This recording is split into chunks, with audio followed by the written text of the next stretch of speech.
So, good afternoon. Today's class is all about postmodernism. So, what do you understand by postmodernism? Let us have your your definitions to start with. Postmodernism, probably, we're talking about what post-structuralism did to structuralism in philosophy. It's, when we come to fiction, it's probably the same movement.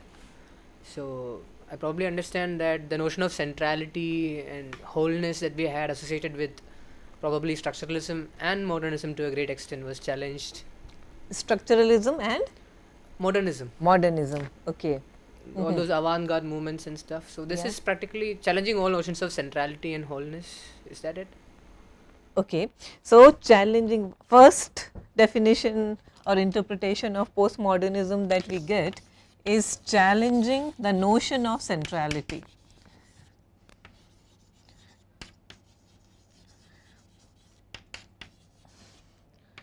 See, what comes to your mind, or rather who comes to your mind when you talk about people who have challenged the centrality in the notion of centrality in literature or in popular culture?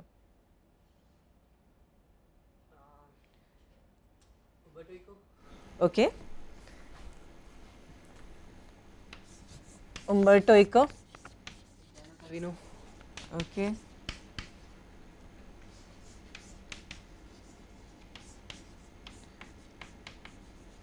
So, and these are writers, filmmakers, because postmodernism has influenced popular culture and cinema as well. So, who are those filmmakers who come to your mind? French New Wave, maybe? French New Wave? Okay. If you Films like The Last Tango in Paris. Last Tango in Paris. Okay. What else? Who else? Okay, you are talking about movements, you are talking about a film. If I ask you to name some directors, The one who made Pulp Fiction. Pulp Fiction, yeah. Tarantino. Tarantino, yeah. Okay, yeah. So, fine, Tarantino is quite recent. So, but yeah, one of the key names associated with the postmodernist movement, at least in cinema. Okay. So, postmodernism, as Vimal was talking about, is when we begin with literature. So, it is a mode of narrative which challenge the established notions of centrality, as Vimal was saying, and also of realism. Now, realism does not mean that if it challenges realism, then postmodernism is unreal, nothing like that. What do you understand by realism? Who are the realists, and how are the realists challenged? The realism of the narrative. Okay. True to life. True to life, yeah, good. So, realism is, now if you come to postmodernism and realism, so realism is verisimilitude, yeah, trueness to life, slice of life. This is a very cliched term, but slice of life. Okay. Now, what is this so called slice of life? It is very true to what we see or what we read. Can you name some realists? Yeah, Italian neorealism period. Yeah, exactly. yeah. Italian neorealist. But if I ask you Victoria to De name Sica. some, Yeah, Vittorio De Sica, Bertolucci. yeah, okay. So, but if we look at literature, because postmodernism starts with literature. Thomas Hardy, okay, yeah, Dickens is the most important name when it comes to realism. Now, what happens in a realist novel? They give you a slice of life trying to be as close to reality as possible. Okay. The idea is to present, show, hold up mirror to society. Yeah, but and also an important feature is that there is a definite, and this word you should know, closure.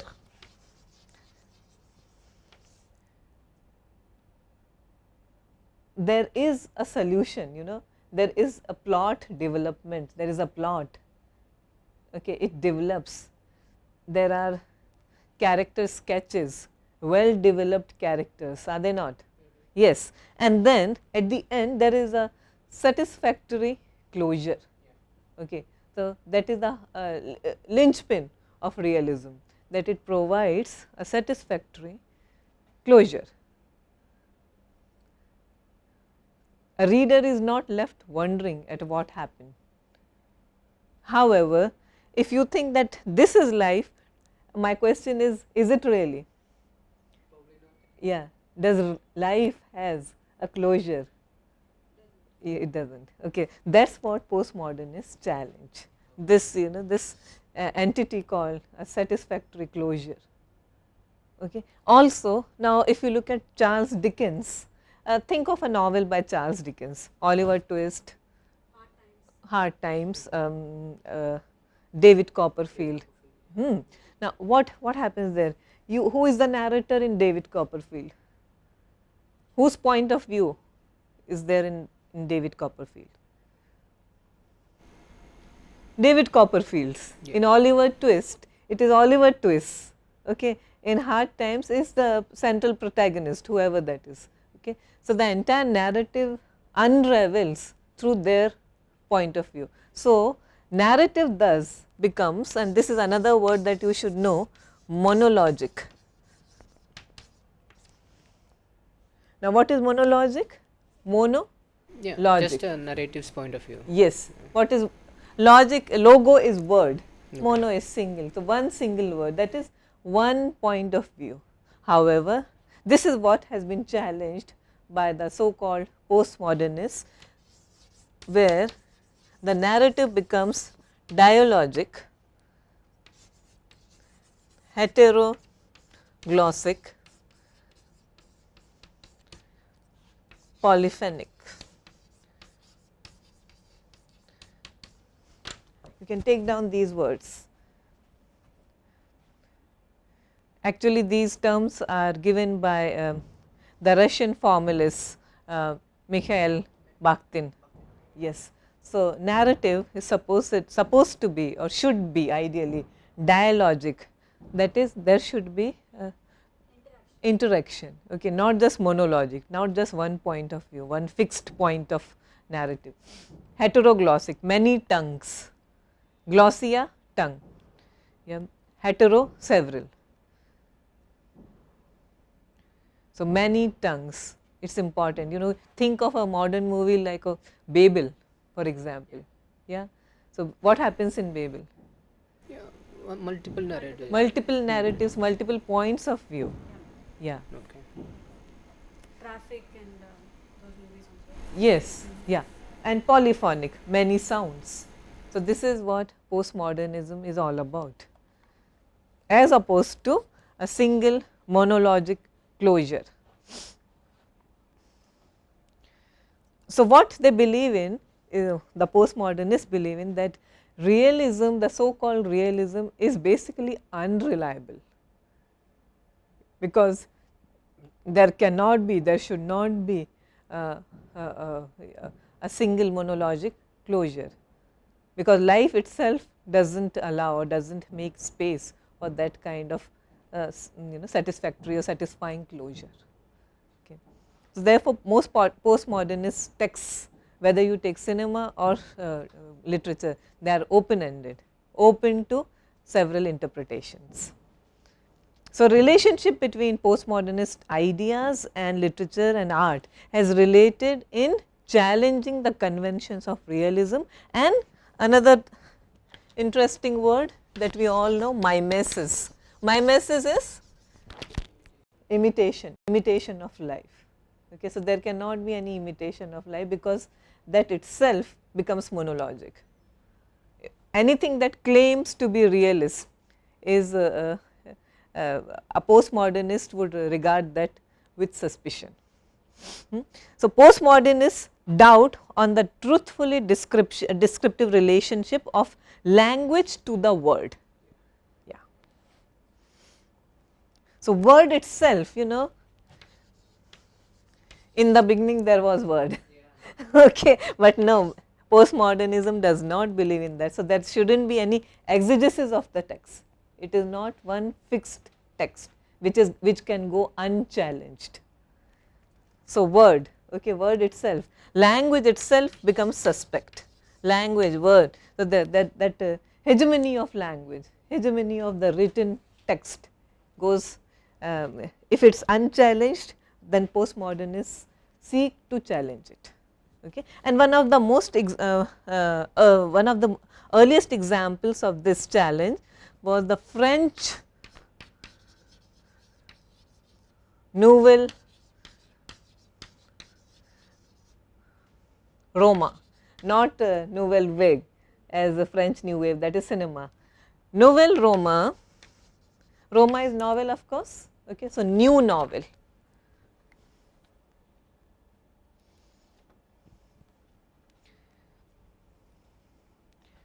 Now, if you think of modernism, and because what is post-modernism, post-modernism, that means something which came after modernism. So, if we look at modernism, this entity called modernism, what is modernism? What did modernism entail? Brought in technology, changes in lifestyle. Changes in lifestyle? Yeah, changes in Yeah. the way we represent fiction, maybe avant-garde movements and stuff like that. Okay. In fiction you had all these, right, avant-garde movements, pop culture, technology,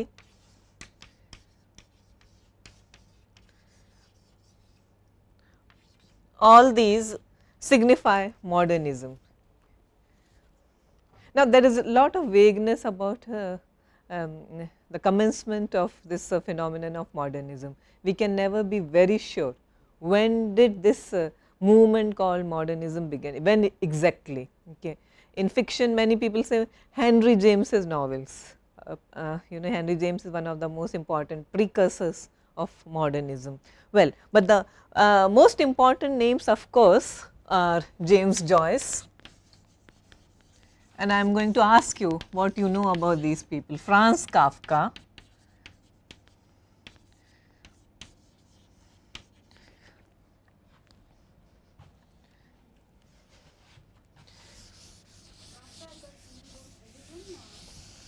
Kafka, no, I think that is Nietzsche.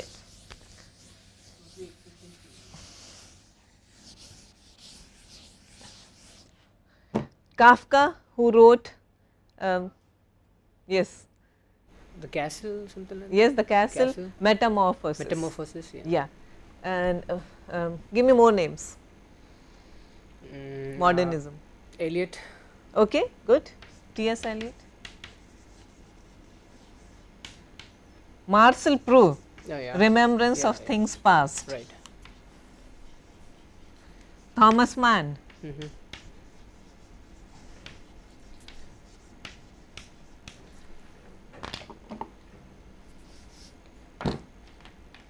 James Joyce, Franz Kafka, T.S. Eliot, Marcel Proust, Thomas Mann, all Europeans, all Europeans. Okay, not a single American here. Mm-hmm. So, modernism as a movement, at least in its initial stages, was centered in Europe. Mm-hmm. Any female, any feminine name that you can remember? Virginia Woolf. Virginia Woolf. Yes.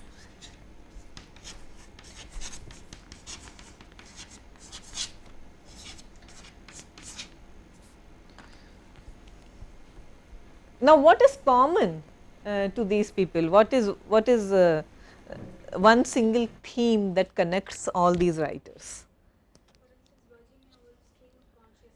Exactly, good. They were path-breaking for their time. Yes. So, stream of conscious also challenged the established notion of narrow realism. Yes.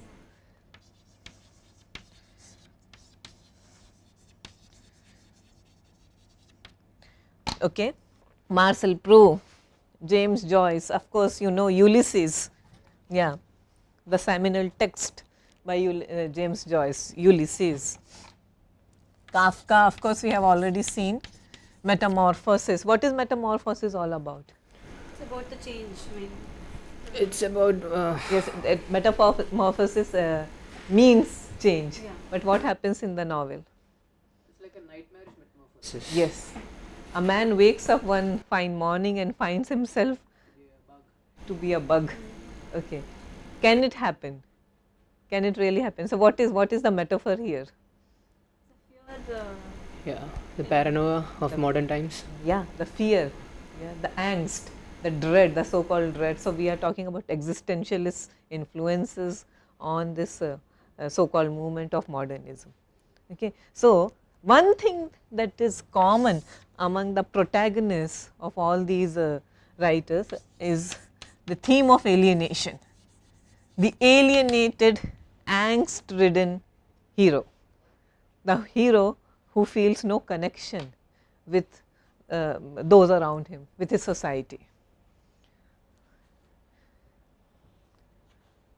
Except in Virginia Woolf, all male writers, and invariably all their protagonists are males as well. So, the alienated white male. And this was quite an avant-garde movement, very revolutionary movement. Now, this sought, all the heroes here sought to challenge the established conventions of society, social conventions. Okay. Whereas, in postmodernism, the art seems to capitulate to the dominant culture, it accepts it.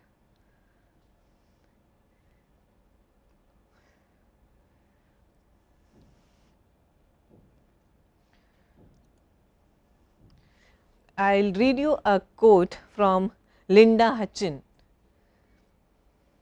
who is another key theorist of postmodernism. You can take it down. Postmodernism manifests itself in many fields of cultural endeavor: architecture, literature, photography, film, painting, video, dance, music, and elsewhere. In general terms, it takes the form of, and these are the keywords: self conscious, self contradictory,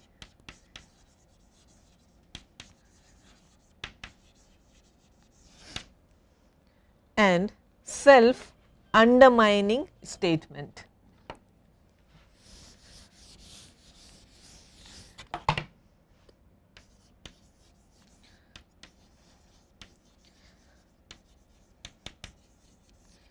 Self conscious, self contradictory, self undermining statement.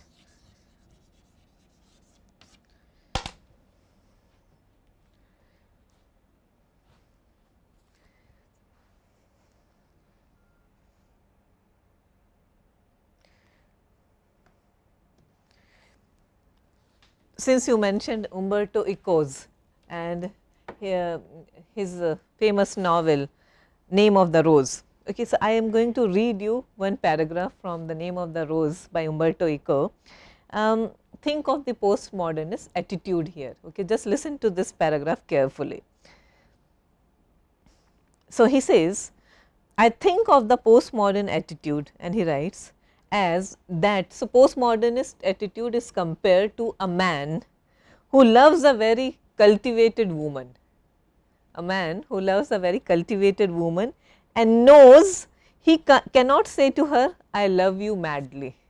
You can't say that to a very cultured woman, I love you madly, because he knows that she knows, and that she knows that he knows that these words have already been written by Barbara Cartland. Now, who is Barbara Cartland? Someone, you know, thoroughly commercial kind of a romantic novelist. Like we have now Mills and Boon.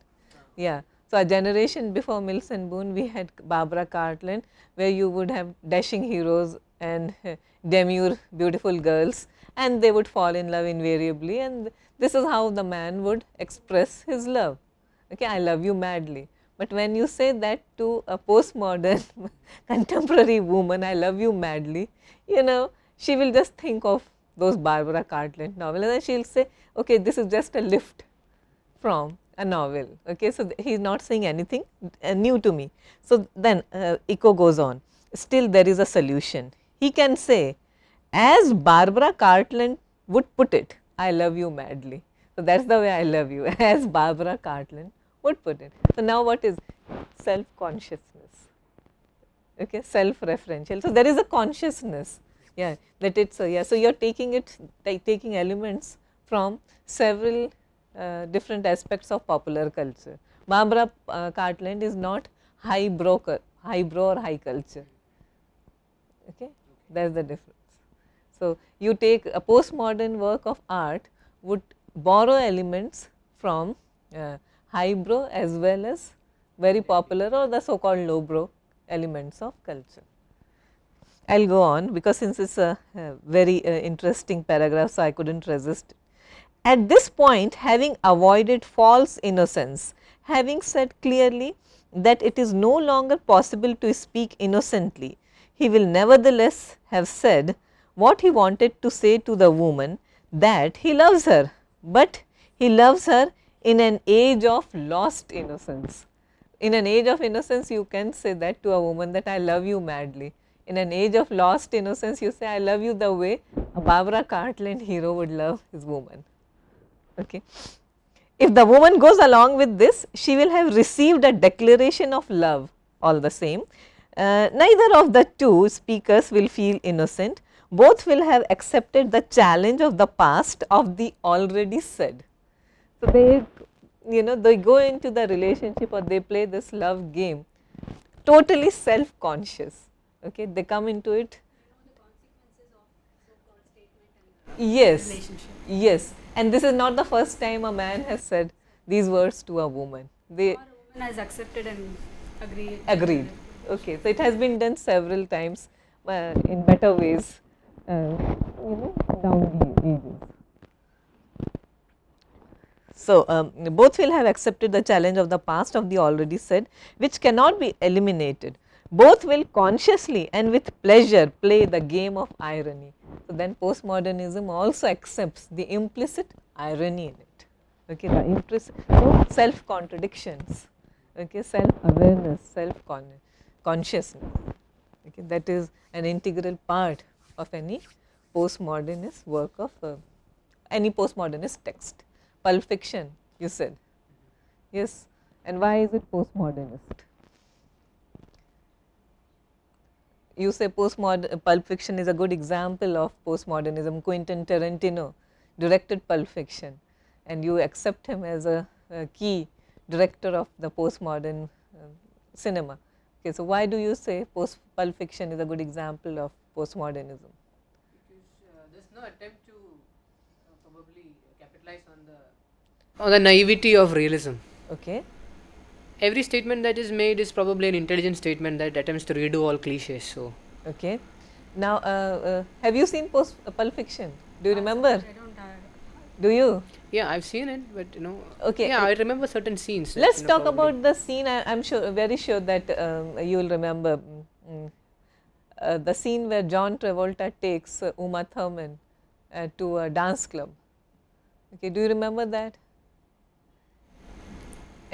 Uma Thurman happens to be the wife of a mafia boss.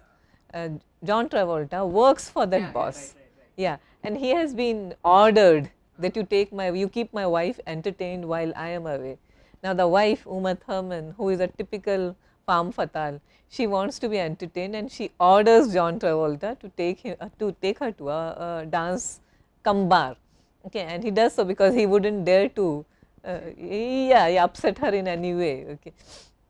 Now, they go there and there is a dance competition being held, and she wants to participate in that competition and she wants to win the trophy. It does not mean much to her, but still it gives her some kind of a kick. So, she wants it. She persuades John Travolta to become her partner, and she says, I know you are a better dancer and I want you to win that trophy for me. We have to win that. Okay. Now, Tarantino, being a postmodernist, is quoting directly from where? Which source? Are we talking about older movie? Yes, The therefore same- you quote, right? Right. Something which has already been there. like a Barbara Cartland text, a pre-existing text. Saturday Night Fever. Again, blockbuster starring John Travolta. So, the movie capitalizes on the viewer's knowledge, on the audience's knowledge, that they know that this actor is a fabulous dancer. And there was a similar scene in Saturday Night Fever where he participates in a dance competition and wins the trophy. Okay, so that, you know, so they depend, the postmodernist writers or the authors, okay, they depend on the success of their products upon the knowledge, the pre-existing knowledge of their readers and their audience. But if you are not aware of it, much would be lost to you. Am I right? But Yeah. then, would you call all the spoofs that come out of major movies? Spoof is not So the element of intertextuality plays a very important extremely, role. yeah, that's a very good word, intertextuality. Intertextuality, since Vidya has mentioned it, so let me tell you a bit about it. Now, intertextuality is an integral part of postmodernism. Okay, it's a term coined by Julia Kristeva.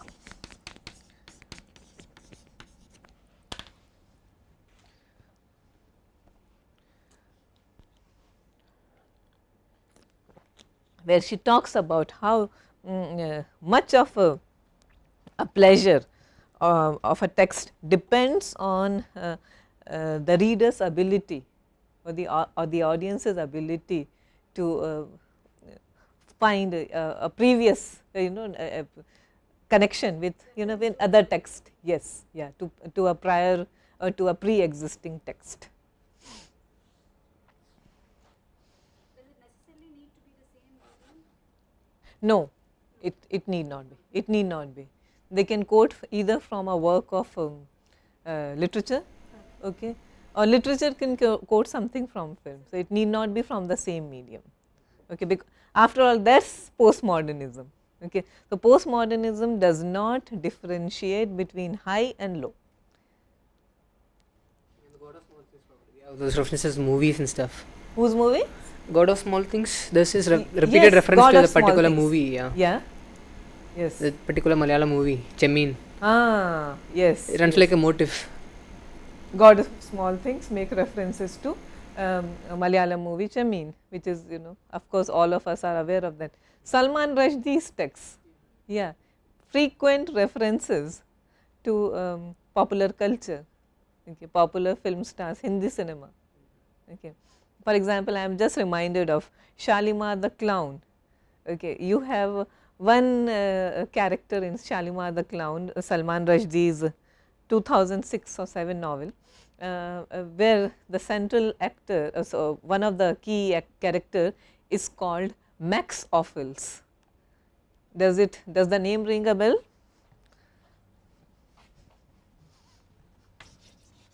Max Offals.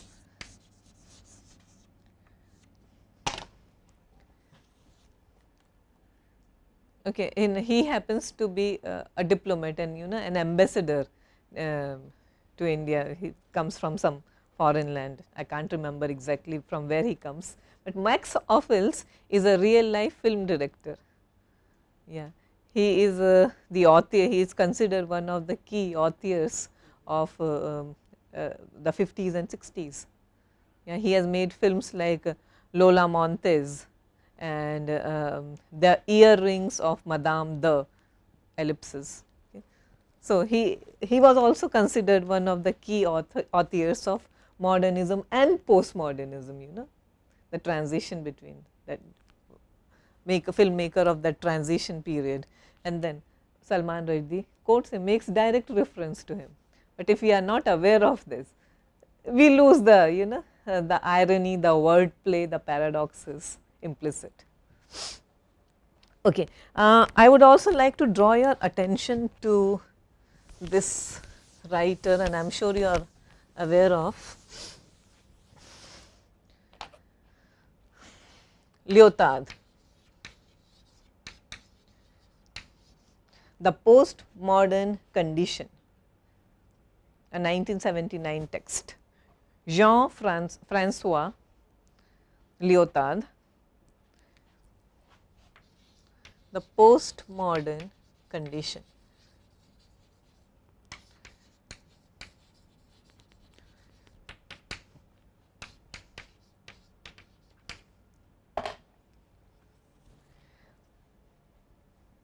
Now, he says a lot, he is not exactly talking about postmodern fiction, okay, but you need to know who Jean-Francois Lyotard was, and there is a key text like postmodern condition. Okay, so, because he basically discusses the cities, the postmodern cities, cultural spaces, the architecture of a city, okay, and gives a postmodern spin to that. Okay. He also says, he also gives us the notion of meta narrative. Now, I would like to caution you here, kindly do not confuse it with meta fiction. Meta fiction is different, meta theater is different, meta narrative is different.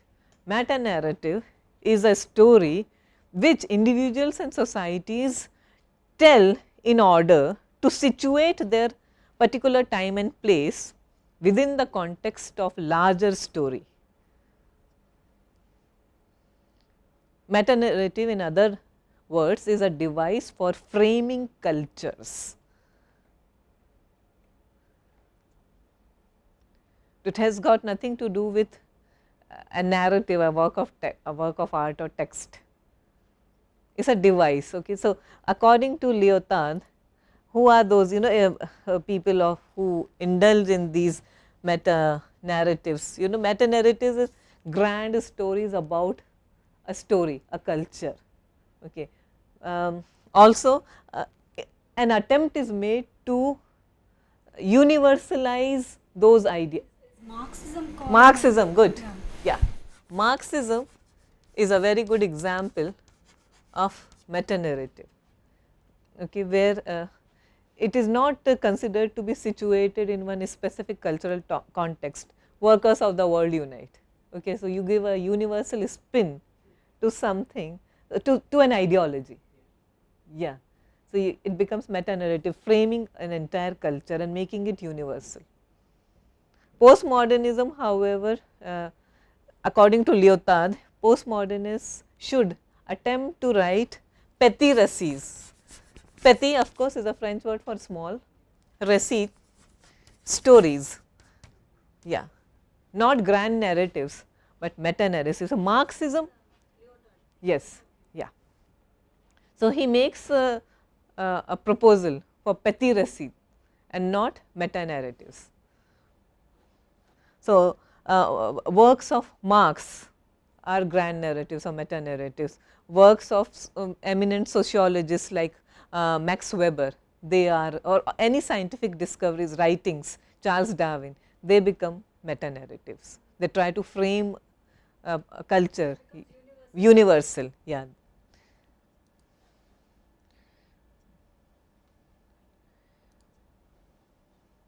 So, postmodern social theorists call for a return to the local and reject the grand theories.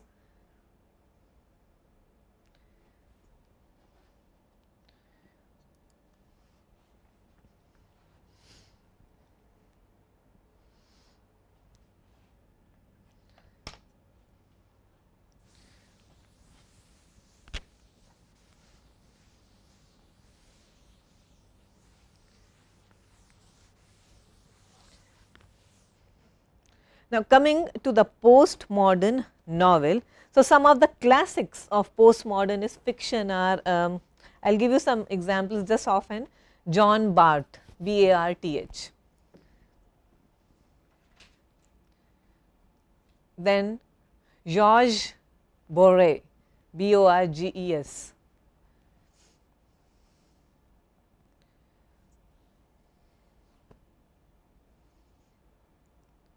Then you have people like William Burroughs, The Naked Lunch.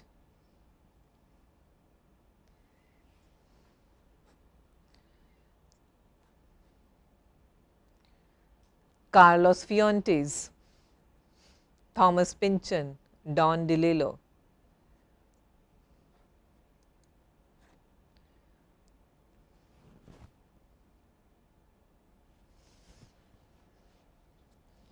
Milan Kundera, The Unbearable Lightness of Being.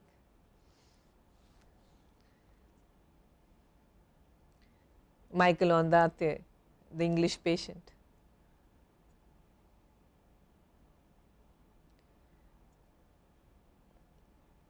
Now give yourselves a moment, think of all these writers and tell me if they are considered to be the key authors of a postmodernist novel, then what is so common in their writings?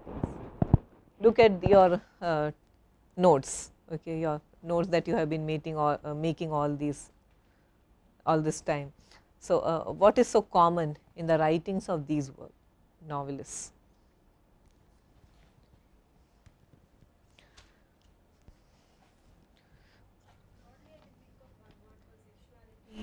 Comes in. Okay, yeah. So, exploration of sexuality. Okay, what else? What sexuality could that be, Vidya? Hetero? Yeah, Deviant sexuality. deviant as Deviant well. sexuality, Yeah, yeah. so it's not just Not heterosexual. the regular Yes, believed yes, go on. existing knowledge of sexuality or society's norm. Yes. With Yeah, respect to anything but sexuality. heteronormative. Yes. Okay. So, challenges the established conventions of society for one, okay, and acceptance of plurality. Yeah, multiplicity. And that is something which is implicit in all these texts. And they are not even told from one singular point of view. Yeah. You have a text, for example, The Remains of the Day by Kazuo Ishiguro, okay, who is a Japanese settled in Britain. The novel is told entirely from his point of view. However, at the end we are told that this narrator is an unreliable narrator. Okay, you cannot. Yes. Great Indian novel. Yes. Yeah, that's a good example. The unreliable narrator. Yes.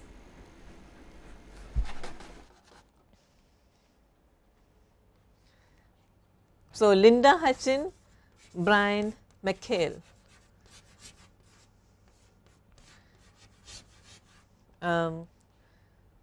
Of course, Frederick Jameson. Is that the romantic image? Is that a novel or is it something else? What is that? The romantic, that's Kermode, right? The romantic. That is Kermode, yes, Frank Kermode. Okay, is that a novel or is it something else? Is it, or is it a critical work? Yeah, I am looking at now the eminent critics of or theoreticians of the postmodernist movement.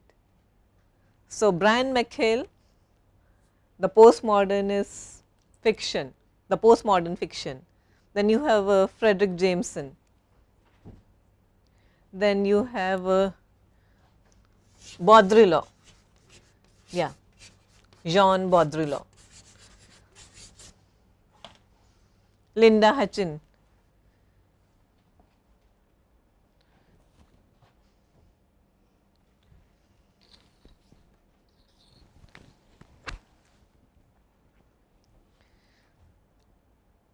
And as it happens in most theoretical works, most of them contradict each other.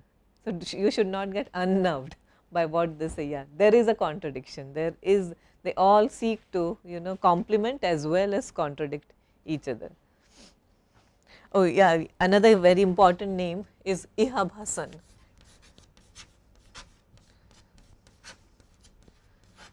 So, we are talking about the major theoreticians of postmodernism. So, all these writers are concerned with images in circulation in culture,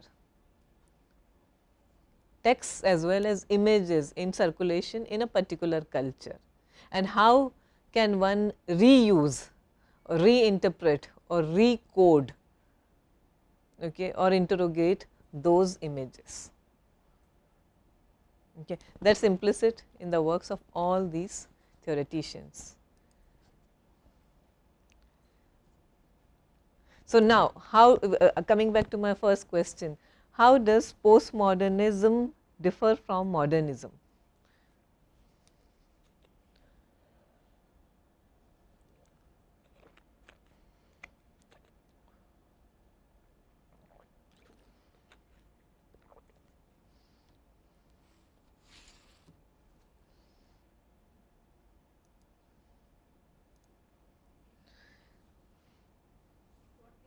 Taken down like monologic and dialogic. Yes. That one element is there, and then realism is questioned in postmodernism. Then imitation is not allowed. Absolutely, yeah, good. That is However, the modernist hero, the alienated hero, the angst ridden hero, okay, you no longer have such heroic heroes anymore. Yeah, so postmodern, absolutely, yeah. So, we had losers even in the modernist culture. Losers were not glorified in grand narratives. Yes, yes, yeah, but in postmodernism, those losers are not glorified. Okay, you don't get to know much about them. Okay, they become smaller and smaller. So, while the modernist artist, the modernist hero, the grand hero, the heroic hero was would work out of pure imagination, stream of consciousness techniques. The postmodern artist works with the cultural givens.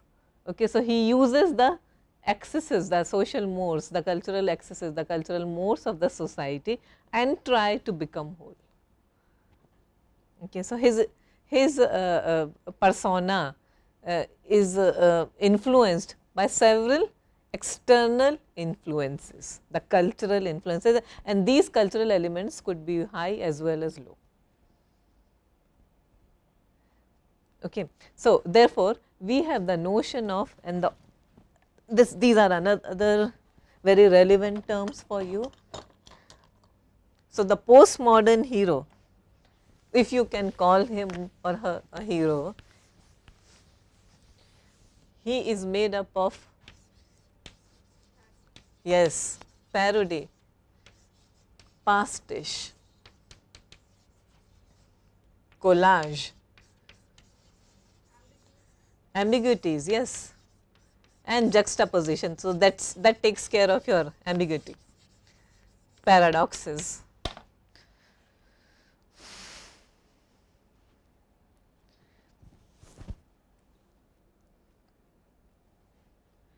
Can you name an artist, a postmodern artist who is noted for his use of collage? Artist, not an actor. artist. Known for his very popular collages. Yes. The one who drew Guernica. That is Picasso, that is a Picasso? modernist. Yeah, that's a modernist. Yes, Picasso is not postmodern, Dali. Salvador Dali. that is surrealism. Yeah, that is an offshoot of modernism. Are you familiar with this name? Andy Warhol. Surname Yes. sounds familiar. Okay, I would like you to know more about Andy Warhol because he is a very significant name of associated with collage, the postmodernist collage. You may perhaps recall images of Marilyn Monroe in all colors, those close-ups of her face, yeah, in colors, and also he did some work with a can of beans. He made a can of beans and he did some work on it. So, beautiful collages on that. So, finding art in commonplace objects, that is the idea.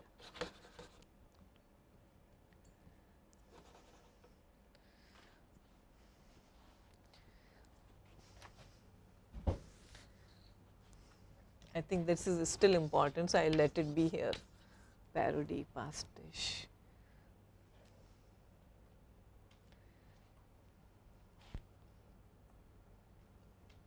Frederick Jameson is very fond of using this word pastiche.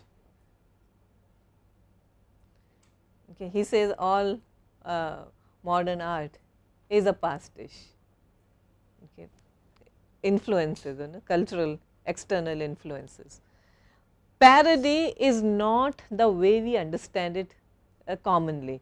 Okay. Yes, yes, it is not that humorous or satirical, something that is used to evoke laughter, that is not. And this is a word Linda Hutchin uses. So, this is Linda Hutchin, this is Frederick Jameson.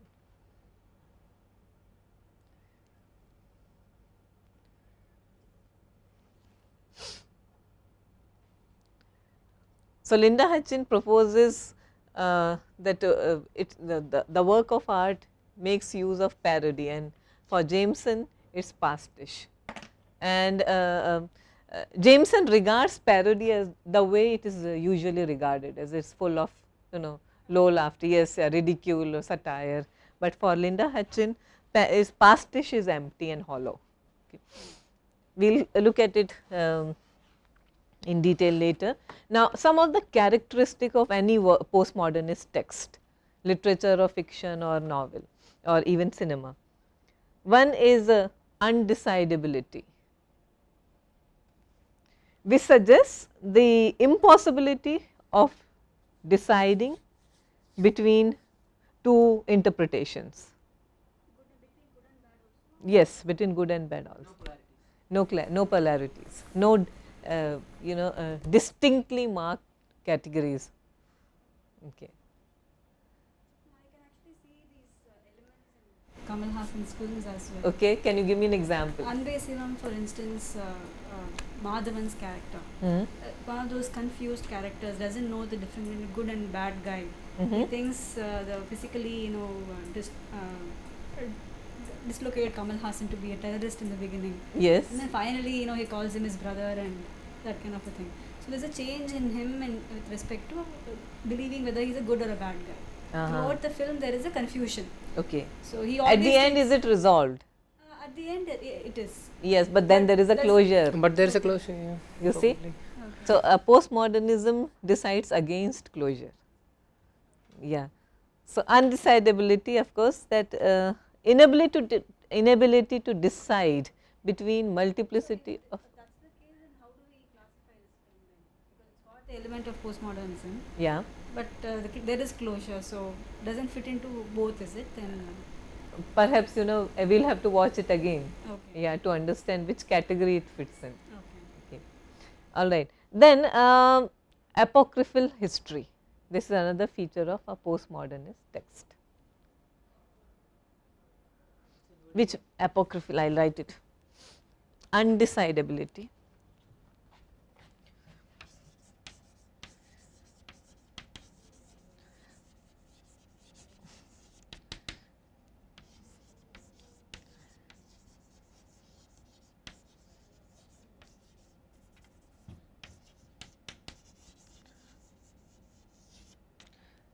Well, a historical work, okay, or history itself is challenged.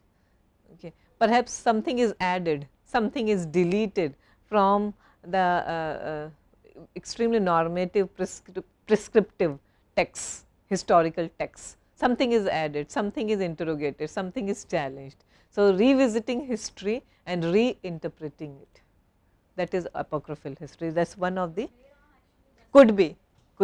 Yeah, Hiram actually falls in the category of historiography, okay, writing the history again. Okay. So, yeah, you can look at apocryphal history. Yes. For Pepper and Christ. Yes, of course. And then you also have the science fiction framework. Gravity's Rainbow, Thomas Pynchon. Philip K. Dick's Do Android's Dream of Electric Sheep, which was remade as a very key postmodern text called Blade Runner. Okay, Blade Runner is one of the best sci-fi film. Okay, is based on science fiction novel. So, by creating, the idea is to create new truths and not just accept the already established truths. So, science fiction also interrogates the prevailing truths. Matrix series, for example, okay. It does not accept whatever we have been told, cloning, yeah, having androids all around. Okay, that is one example of science fiction. Then Brian McHale also talks about the Chinese box structure of the narrative.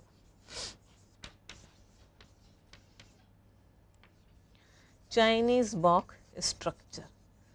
Now, a Chinese box traditionally does not have regular borders, okay, or a structure. It has skewed and distortions. Okay, the edges are skewed and distorted. Okay, so that kind of interpretation. Okay, yes. So there cannot be, again we are going back to the undecidable narrative, subject to ambiguities, abrupt shifts. Can we say that it also leads to multiple interpretations? Absolutely, definitely. Also, postmodern texts often subverts the established notions of space and time. Yeah, all the rational categories are subverted and interrogated. Yeah, reason is probably one of the defining features of modernism, right? Yes, Rationality, reason. rationality and postmodernism is a challenge to that rationality.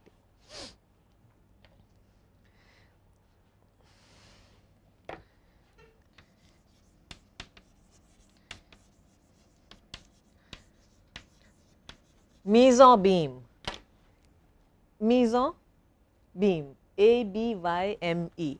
This involves the paradoxical representation of within the fictional world of a fictional world.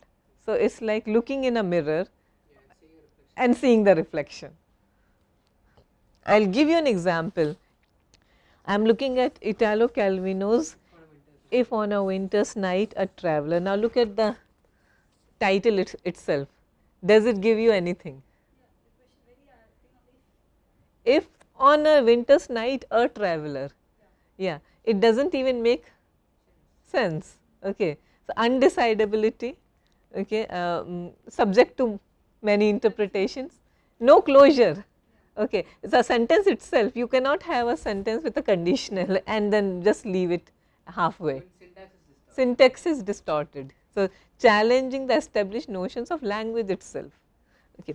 And now, I was saying that mesobeam occurs when a text, when there is in a text when there is a reduplication of images or concepts referring to the textual whole. So, film within film is a good example of a mesobeam, okay. And then fiction within fiction. Now, look at this example. If on a winter's night a traveller, this is how it begins. I am reading it out to you. You are about to begin reading Italo Calvino's new novel, If on a Winter's Night a Travel. Relax, concentrate, dispel every other thought. Let the world around you fade. Best to close the door. The TV is always on in the next room. Tell the others right away, no, I do not want to watch TV. Raise your voice, they will not hear you otherwise. I am reading, I do not want to be disturbed. Maybe they have not heard you with all that racket. Speak louder, yell. I am beginning to read Italo Calvino's new novel, or if you prefer, do not say anything, just hope they leave you alone. Okay. So, referring to oneself. Can you think of a movie like this? Movie within movie structure. Actually, there was this movie in Malayalam. Okay, good. That was it's a movie of Mohanlal, but that's not really postmodern. But it had a. It was remade in Tamil as well. Vellithira is a Tamil remake. It's that Kadaparayambol, not Kadaparayambol. Oh yeah, even that too, right? Kadaparayambol. Yeah, even that had a that, even that had a. Yeah, but that's like just for that still had a very linear narrative. So Yeah. but it still had a movie, working inside a movie. So There's another Malayalam movie where there's a writer writing a novel. yeah, Yeah. exactly. Ayal Kadhe Ezhudugiyanu. So Okay. there is reference to Right. So, the process of writing is interpreted, is challenged or reflected on perhaps. So, this is a very good example. So, postmodern fiction, I mean in cinema, especially in western cinema, you will find several such examples, movie within movie, okay. Any number of funny games. Oh yeah, funny games. Yeah, very much.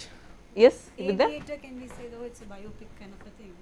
There are elements of films being made. But not self-referential. See, here he is totally self-referential. Yeah. The Malayalam movie that you're talking about was not self-referential. Yeah. It still had a very linear narrative. Yeah, a good example could be 8 and a half by Fellini, okay, where Fellini himself was going through a midlife crisis, and he had a director's block. Yeah, he couldn't make, so he didn't know what plot he is going to handle next, and that's what the movie is about, a film director who is at a loss, who is stuck halfway. Made one, right? Yes.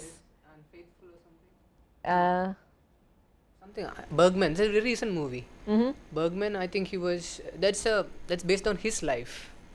Okay, I would like to give example of funny games where there is a couple along with their child and they are holidaying in their country house. Two seemingly harmless young men, they knock at the door and they ask for eggs, and the housewife just thinking that we have to be good neighbors, she does not know them, she lets them enter, and once they enter all hell break loose.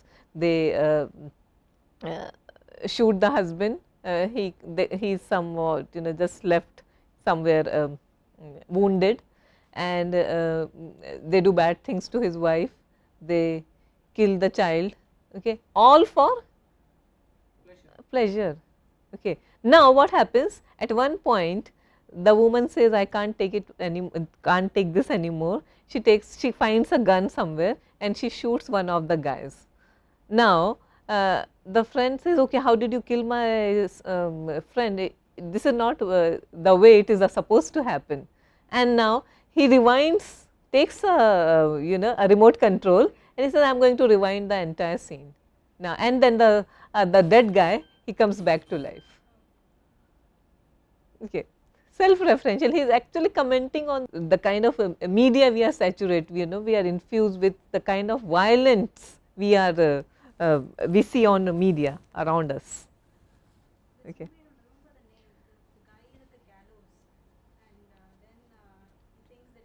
He escapes and he goes, meets his wife, etc. And then finally, all these things are his imagination, and finally he is hung.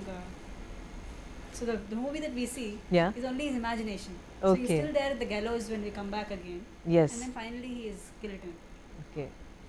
All right. So, we will also look at the use of pastiche as a category of postmodernism, and again we go back to Umberto Eco's the name of the rose. So, what is the name of the rose here?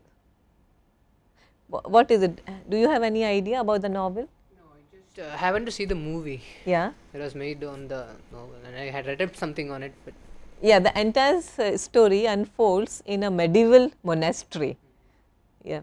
And then there is a murder of a monk, and then another monk is called to solve the mystery. So, it is extremely like Sherlock Holmes, a detective story, but detective stories which quotes, alludes to Aristotle, to scientific theories, to political theories, and even to the popular cultural theories.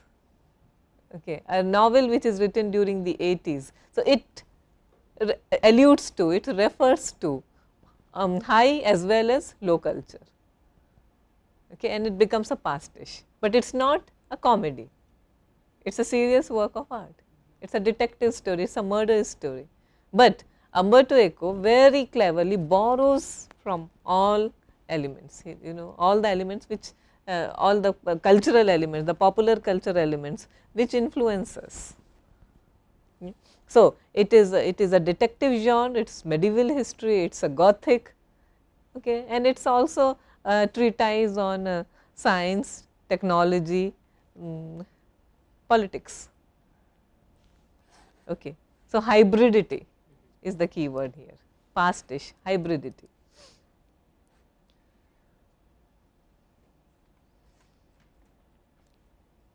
Then Bakhtin also uses an interesting word called carnival. Yes, and carnival was the time it is used because that was a period when official life comes to a temporary halt, okay, and there is an inversion of high and low. So, this provides for a subversion, yeah.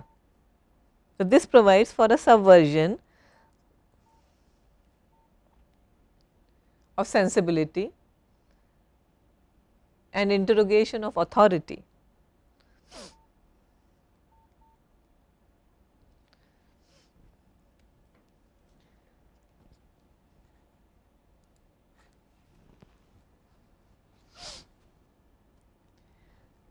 Another example is or another feature of a postmodern novels is a concept.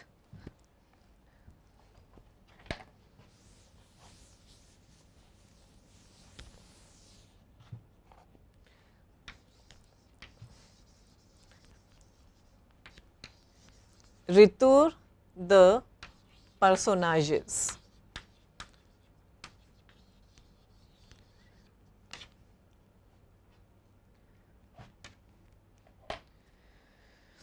And Ellen Robb Grillet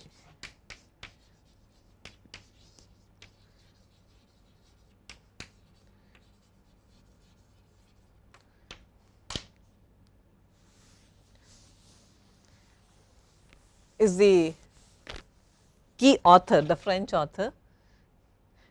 The term retour the personages is return of the characters. So, the same characters you are talking about intertextuality, right. Okay, so, this is another good example of intertextuality. Characters from one novel find their way into another. Yes. Yeah, characters shift, move from one novel to another, from one film to another. Yeah, it is also a very postmodernist feature. Okay. However, they may not retain their characteristics. So, they may be someone totally different in one film or in one novel, and they may change their colors in another. On the lighter side, I would like to say that Yeah. Rajinikanth movie Baba, Okay. in that the Neelambari character of his previous film Padayappa, Hmm. as Neelambari goes, and his friends will say, hey, Neelambari, Padayappa, Neelambari is going there. Is it so? Yeah. Ah. So, and he says, he has this power to, if he thinks it will happen. Okay. So, she will come and ask me for the time. Okay. So, this is later side. Interesting. Okay, so a very interesting example of postmodern novel is the French Lieutenant's Woman by John Fowles, 1969 novel, which is set in the Victorian era. So, the hero is a Darwinian, and very interestingly his name is also Charles, not Charles Darwin, but he is a believer in the theories and the scientific theories of Charles Darwin. He has a fiancée, a very well brought up proper British lady, and there is a mysterious young woman in his life. Okay. Now, it is a love triangle, and it is set in Victorian period, but at the same time you have a film production which is making a film set in Victorian era. So, the narrative alternates between the two periods, Victorian period, thereby making a pastiche, a parody of the Victorian era. So, there is a movie production going on, a movie shoot going on. Okay, they are making a film on Victorian morals, on Victorian settings and all. At the same time, you have this other story going on, which is actually based in the Victorian era. Okay. So, while doing so, they take elements from the typical Victorian novels and comments on the Victorian prudery, the morals, the hypocrisies of the time. So, again It is a good example of self consciousness, self reflexivity and relativism.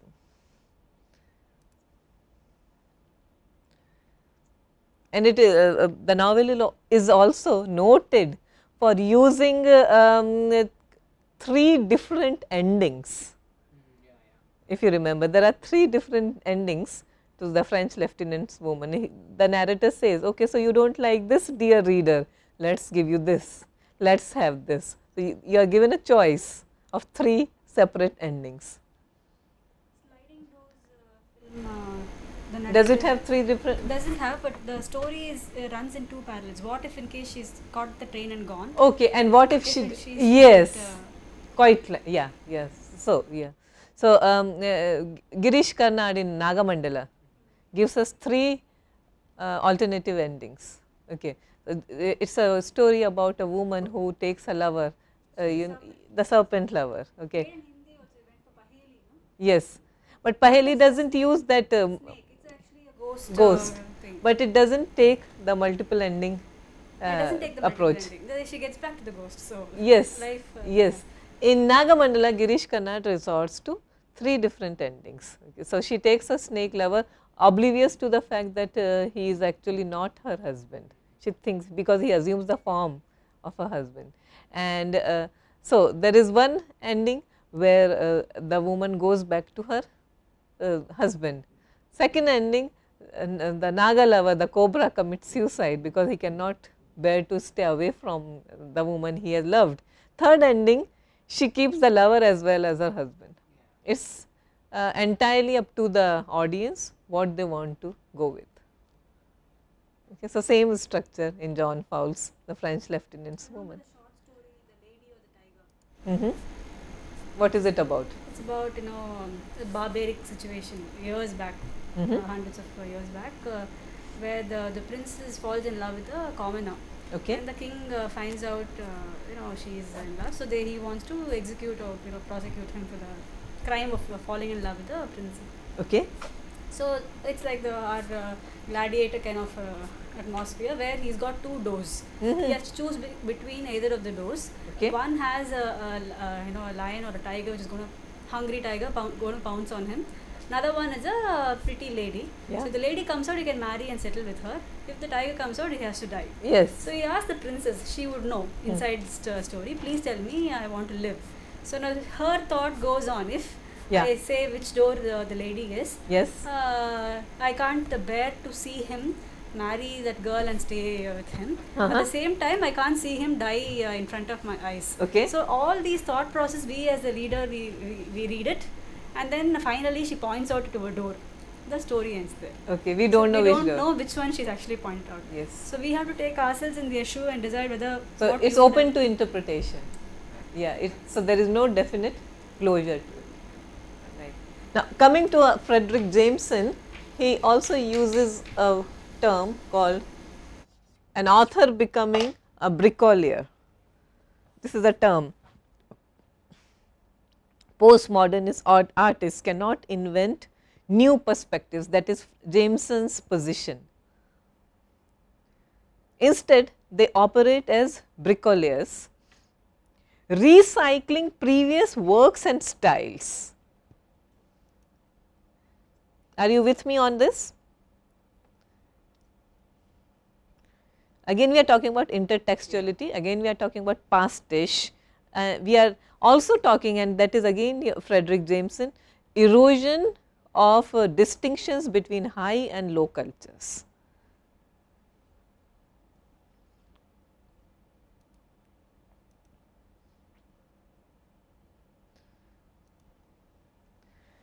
Now, Frederick Jameson gives a very good example of this movie called Body Heat, which was made sometime during the 80s.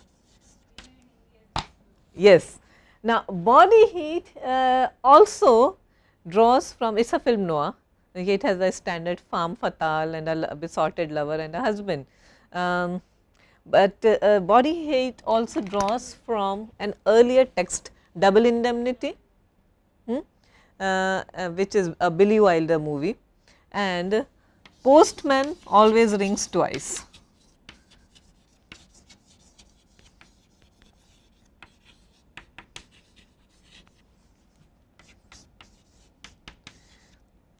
Now, this movie which was made in during the 80s, and this is a movie which was made sometime during the 50s. I am talking about the first Postman Rings Twice, not the Jack Nicholson movie.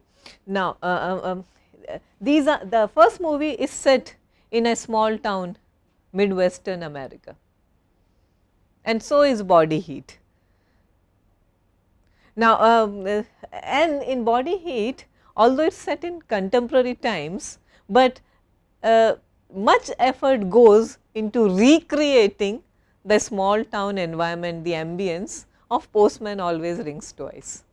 Now, this according to Jameson is a very good example of an artist becoming a bricklayer, setting a movie in the 80s, but is still trying to recreate the ambience, the atmosphere of the 50s, a small town of the 50s in America.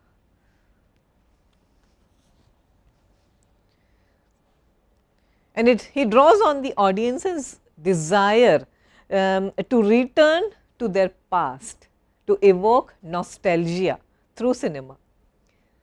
He also gives example of the the success of the Star Wars series, the franchise. He says because there was a time when Star Wars was a TV series, okay, and it would be played, it would be on air on television every Sunday, okay, and perhaps there is a generation of audience who remember this, and it brings back all the nostalgic memories. So, when the success of these Star Wars franchise, the films, is largely because its ability, their ability to evoke the nostalgia, the nostalgic memories of the bygone period. But then Jameson has also been criticized here, especially by the feminist critics, who say that this desire to recreate the past is not just because people want to look at the small town America all over again, but because it was also the period where the gender distinctions were very clearly marked. Okay, women are supposed to be like this and men are supposed to be like this. Okay. So, Jameson has been questioned or interrogated or criticized, because it is not necessarily the small time rural ambience, but also because there is a definite, very well defined stable gender roles there, which appeal to this audience. Okay. Now, I would also like you to, I am sure you have, both of you are familiar with a movie called Face Off, John Woo's Face Off. Now, can you recall how Face Off begins?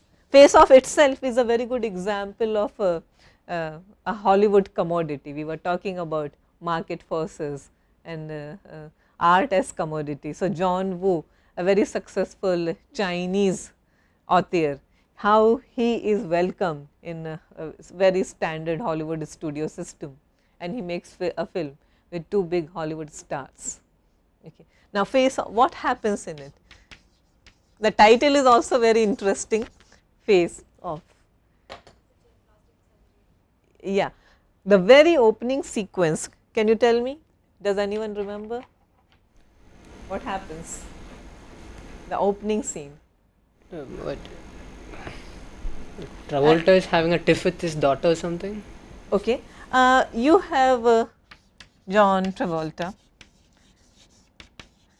Sean Archer, if I remember correctly, that is his name in the movie.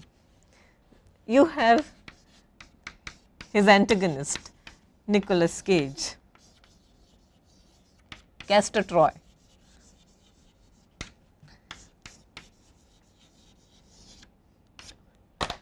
An unmitigated evil person, and Sean Archer is a typical good, do good hero, goody two shoes kind of a hero. And he, that distinction, the binaries are also brought about by the way they live, okay, where they live. Castor's abode is a virtual hell, with plenty of red, gold and rock music playing in the background, whereas Sean Archer lives in a typical yes, suburbs, yeah, very conformist, very standardized kind of a very neat, clean, an ideal, idyllic kind of a peppermint houses. Yes. So, he has a devoted, dutiful wife, and he has 2 children, a boy and a teenage girl. The boy is 5 or 6. Now, the opening shot is very interesting, and that is what critics like Jameson and other film theoreticians have tried to draw our attention to. It begins with a scene where Travolta is sitting on a merry-go-round, okay, along with his son, and the entire scene is shot in those sepia tones, you know what are sepia tones, and also slow motion. And this is the scene where Castor Troy, who is the antagonist, he comes and tries to kill Sean Archer, but ends up killing the child. And if people who are familiar with this opening shot, they are reminded of a Hitchcock movie, Strangers on a Train. So, it is a total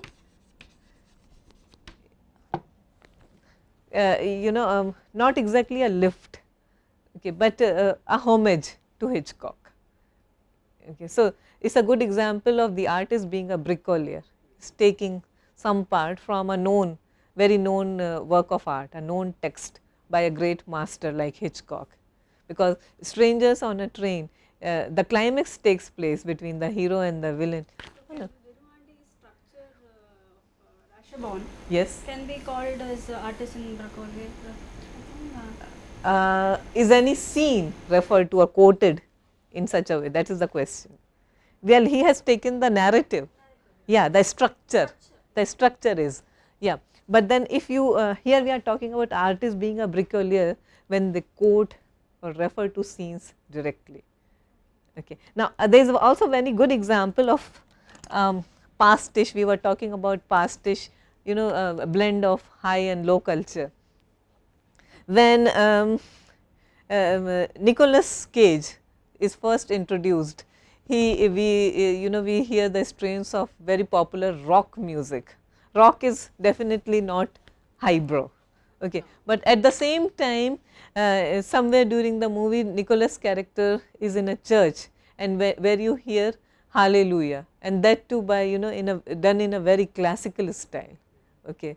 So, you know, the standard classical western music. So, a blend of high and low, and a very consciously done work. So, as we were talking about in Pulp Fiction, how John Travolta's character is referred to, quoted from his persona in Saturday Night Fever. Okay, so, likewise here, so very consciously referring to you know, to the elements of pop as well as high culture. Any questions at this point?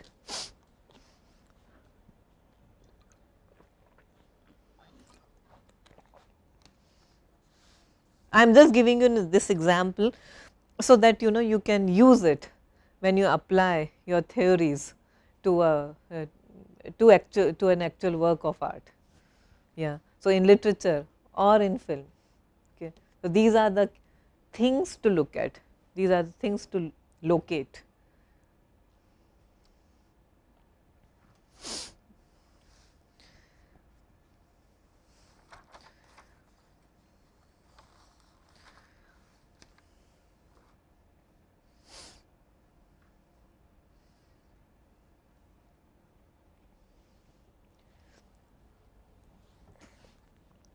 So, some more apart from Tarantino, you have good examples of filmmakers like David Fincher.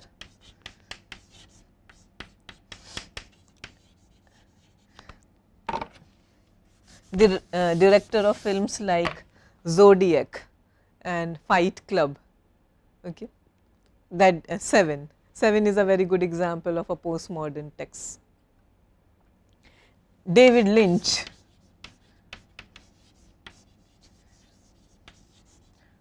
and Catherine Bigelow.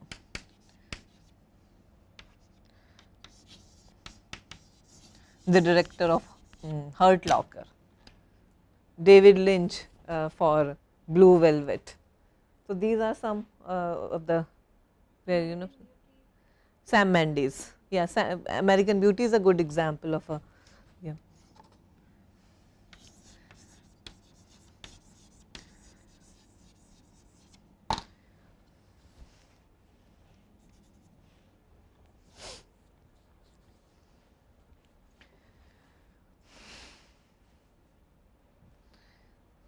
All right then. Thank you very much.